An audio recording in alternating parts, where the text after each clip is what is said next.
number 1 sa klase ang bumabalik sa aking pagunita, kundi ang kanyang pagiging napakabait na bata.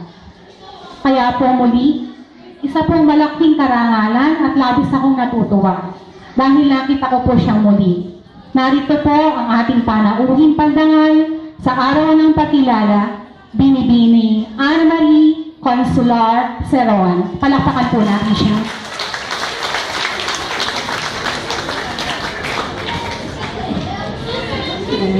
Thank you po ma'am. Napakaganda ng introduction.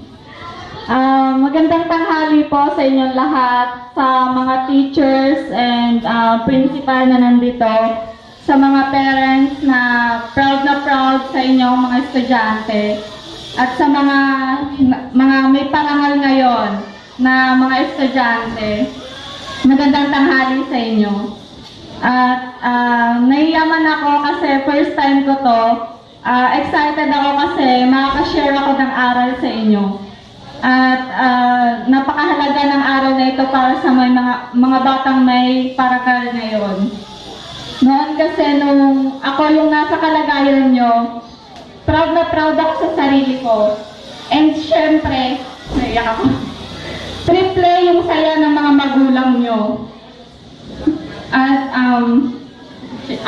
lahat ng mga bata, hindi hadlang yung kahirapan para matupad nyo yung mga pangarap nyo.